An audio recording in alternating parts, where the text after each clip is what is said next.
Bon dia al dematí, dimecres 3 de novembre de 2021,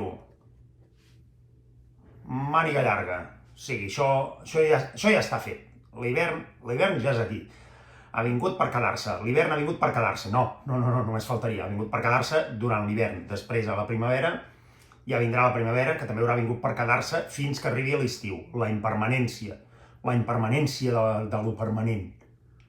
Paulo Coelho, no estem bé. No patem fi. Primer de tot, el Barça està en ratxa. L'altre dia vam empatar contra l'Alavés a casa 1-1 i ahir vam guanyar contra el Dinamo de Kíev a casa del Dinamo de Kíev, a Dinamo. Vam guanyar a Dinamo per 0-1 amb el gol d'Ansu Fati. Quin patí, que semblava que es lesionava. Bueno, és igual, que un èxit. I a més Dembélé va acabar el partit i no es va lesionar. És un èxit aplastant. El Barça està en ratxa, ja pot començar-se a mirar de tu a tu gairebé a l'Osasuna i al Rayo. I més endavant ja deixarem el Betis, però allà estem, mirant el Malmö, per veure l'any que ve com ens enfrontarem a ells a l'Europa League. Que diu que la propera reunió de la taula de diàleg que es farà al gener, ja si eso, per de cara al 2022. Acabem d'estrenar a novembre, no recordo quan es van asseure a la taula, o a les cadires al voltant de la taula, no ho recordo, i ara diu que ja la propera serà per de cara a gener, perquè festes, que si l'estiuet de Sant Martí, que si llavors hi ha la Puríssima, Constitució, Nadal, Sant Esteve, i que s'han liat. Que mentrestant, que dic jo també, que se'ls omplirà de pols, que hauran d'anar passant per allà de tant en tant, perquè si no algun dia no trobaran la taula, i a més no ho tindran ni els favoritos del GPS, que hauran de tornar a posar l'adreça. On estava la taula de diàleg? Que mentrestant diu que negociaran a través de grups tècnics, vaja, que deuen tenir un grup de WhatsApp, taula de diàleg, taula rodona, los caballeros de la mesa de diàlogo, per fer una mica de gracieta amb els Monty Python, perquè això em sembla que, si no ens ho prenem així, que deuen tenir el seu grupet, aquell ple de gifs i de memes, de tonteries, que deuen tenir un grupet on només hi ha els del PSOE, per fer-se unes risses, per això perquè m'entenguin els de Barcelona, per riure una mica per la resta de catalans. Després deuen tenir un grupet entre PSOE i Esquerra, i Junts, i llavors Junts en grups separats, també, i fan també les risses. Vet el de Junts, no, estan separats, i llavors envien un missatge, merda, l'he enviat al grup que estàvem tots, esborrar per mi o esborrar per a tothom, esborrar només per a mi, merda, el volia esborrar per a tothom, saps que llavors no pots tirar enrere i dius, hòstia merda, jo ja l'he esborrat per mi i la resta de la gent l'estan veient. Masses grups de WhatsApp tenim, massa merda al cap.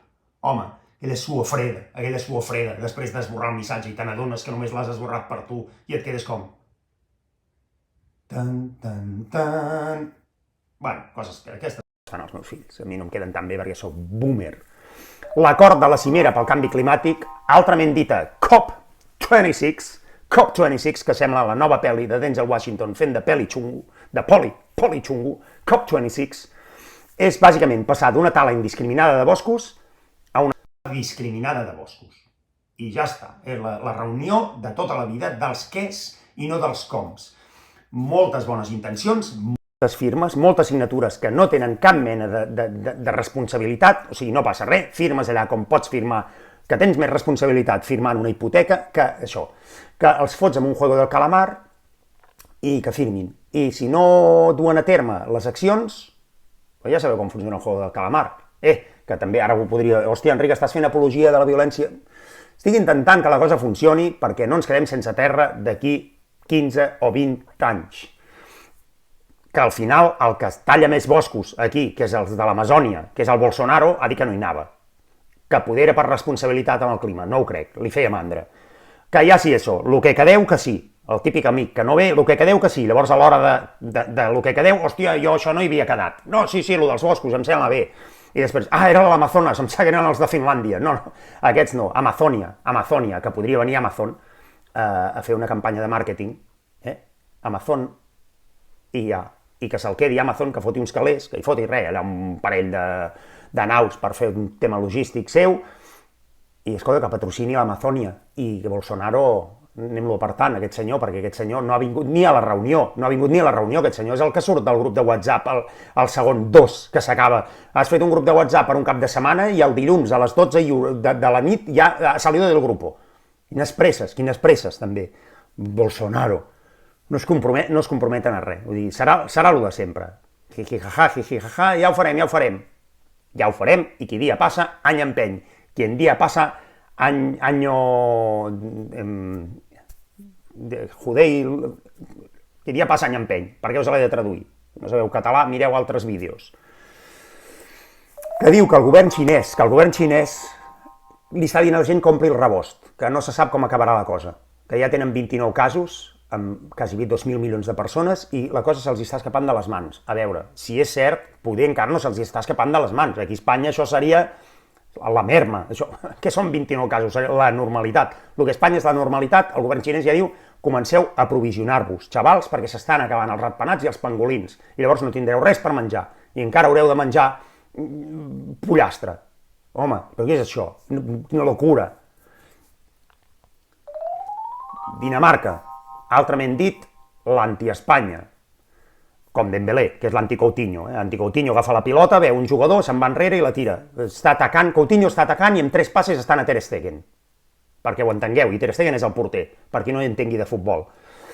Dembélé agafa la pilota i abans de que la toqui ja ha xutat.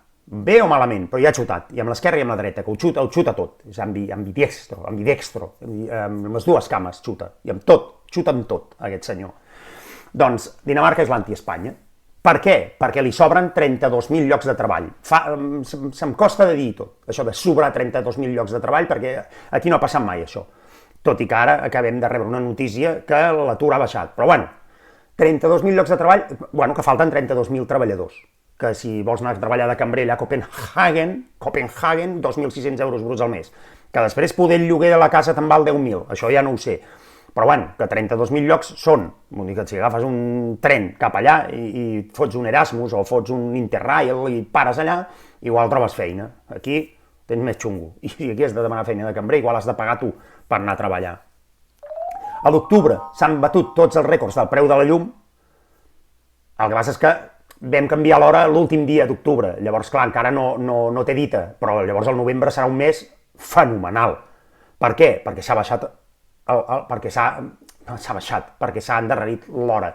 I ja sabem que quan s'endarrereix l'hora, el preu de la llum cau en picat. Jo crec que aquí a Espanya, al país veí, o a Catalunya, si nosaltres volem que el preu de la llum es posi a to, no hem d'endarrerir l'hora una hora. El que hauríem d'endarrerir són 50 anys o 100.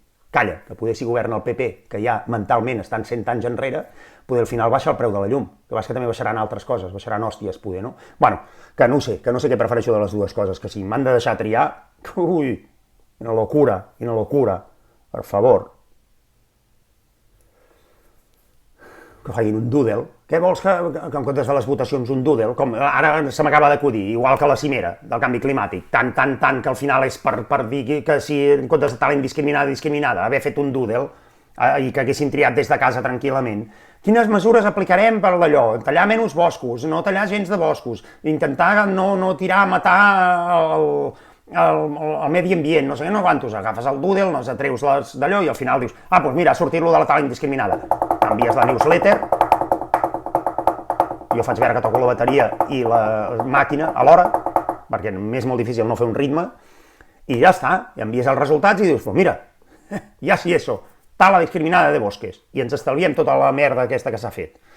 Que diu que el metavers de Facebook, que me n'anava una altra vegada, Meta, ja sabeu, la nova empresa de Facebook, Meta, el metavers que serà la reunió més gran de persones de la història, o també pot ser un fiasco, també pot ser un puto fiasco. Tampoc ens enganyem ara, que Zuckerberg no ho ha fet tot bé, que moltes vegades ha hagut de copiar coses d'altres llocs.